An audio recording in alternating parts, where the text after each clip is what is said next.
గారు ఆ మా అత్తమ్మకు కూరగాయలు కట్ చేస్తుంటే ఏలు కట్ అయింది. ఆ కొంచెం ఏలు కట్టు కడతారు. ఆ కడతాం. సరే.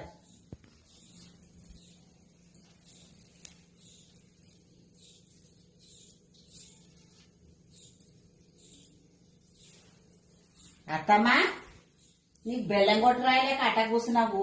ఏలుగు కోసుకుంటే నెత్తికి తలకాయ కట్ట కడుతుంటే సపోర్ట్ చేయదు ఆయన మా మనిషి. రామ రామ.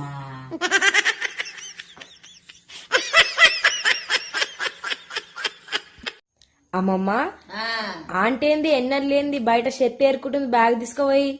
అటనా ఆ ఏమో బీచగాని వాళ్ళట వాళ్ళు అంత బస్తాలు ఏరుకుంటారు కదనమ్మా చెత్త. ఆ ఏరుకుంటే వాళ్ళకి దొరికిందటనే పెద్ద బ్యాగ్ దొరికిందట. మరి అల్లే పైసల బ్యాగ్ దొరికిందట. పైసల బ్యాగ్ దొరికితే ఈమె కూడా నేను పొద్దున్న లేస్తే ఇంట్లో పని విడిచిపెట్టి ఓ బస్తా తీసుకొని పోయి కాగితాలు ఏరుతుంది చక్కదనమ్మ. ఏం చెయ్యాలి తోటిగా?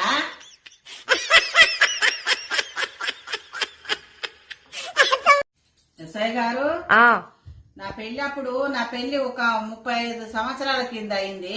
ఆ అప్పుడు మా అత్తగారు 2 లక్షల కట్నం తీసుకుంది. ఉమ్ కట్నం ఇస్తేనే చేసుకుంటాం అన్నారు. ఇచ్చినాము, తీసుకుంది. ఉమ్ తీసుకున్నాక నా మాట ఒక్క రోజు కూడా ఇంటలేరు. ఆమె ఇంటలేదు, ఆమె కొడుకు ఇంటలేరు. ఉమ్ నేను నన్ను తిడుతుర్రు, కోపాడుతుర్రు, పని చేయబెడుతుర్రు. కట్నం ఇచ్చినందుకు పని ఎందుకు చేస్తా? ఉమ్ అందుకని నాకు కోపం వచ్చి నేను స్టేషన్ కి వచ్చిన. వాళ్ళ మీద కేసు రాసుకో. అట్లా కాదమ్మా, నువ్వు ఎన్ని లక్షలు ఇట్లా ఇలా కేసు రాసుకోరు. అంతేనా? ఉమ్ అయ్యో.